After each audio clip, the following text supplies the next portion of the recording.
The Curse of Oak Island. Mysterious symbols, cannonballs, and ritual ceremonies show Portugal and Templar Knights' connection. This week on The Curse of Oak Island, it was all about Portugal and the Templar Knights as the team continued their Portuguese odyssey, searching ancient buildings and examining artifacts that could be linked to Oak Island. Rick and Alex Ladina, Doug Crowell, and Peter Fornetti relied on Oak Island theorist Corjan Mole and some local historians to guide them around various ancient sites in Portugal.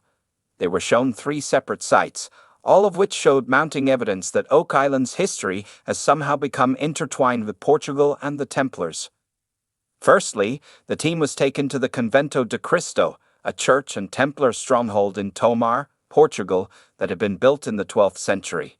This massive complex was packed full of exciting stuff, but Corjan was most interested in the aqueduct drainage system, which he believed was an inspiration to whoever constructed the finger drains at Smith's Cove. This link might be construed as a bit tenuous, but Corjan had more. On the now faded original church gate, there was an engraving of a cross surrounded by 4 dots, just like a symbol found on the HO stone on Oak Island. The HO stone is a fragment of a boulder on Oak Island that is thought to have marked the treasure's whereabouts, but was accidentally blown up in 1921. Last week, the guys encountered another O-shaped symbol with a dot in the center, which also appears on the HO stone. The team then traveled to a military museum in Lisbon. They were armed with replicas of the 2 mini cannonballs found on Oak Island and wanted to see if the museum's armory could match the cannonballs to one of their cannons. 2 museum employees immediately confirmed that the 2 cannonballs were Portuguese in origin. In a previous episode, a chemical expert had already told the guys that the ball's composition indicated a Portuguese origin.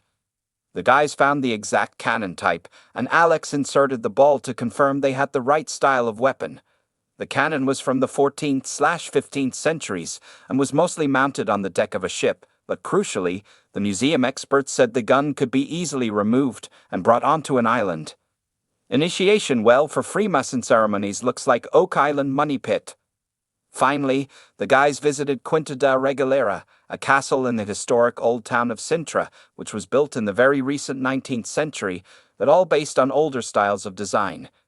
It was here that Rick and the others were led into an initiation well. This structure was reportedly built so the castle's owner, a Freemason called Carvalho Montero, could conduct initiation ceremonies related to Old Templar and Freemason rituals. Doug was fascinated by how the well seemed to match the size and design of the description of the original money pit. Meanwhile, back on Oak Island, the remaining members of the team haven't been sitting around idle. Marty Lagina managed to obtain permission to excavate Lot 15 to follow up on the ground-penetrating radar scan conducted by Alex earlier this year. At that time, Alex concluded that he had found an extension to the cobblestone road found in the swamp. Marty borrowed Billy Gerhardt's digger and got to work almost immediately uncovering a lot of cobblestones, which had clearly been placed there by human hands. They concluded that it could be a continuation of the stone road, but would need further investigation.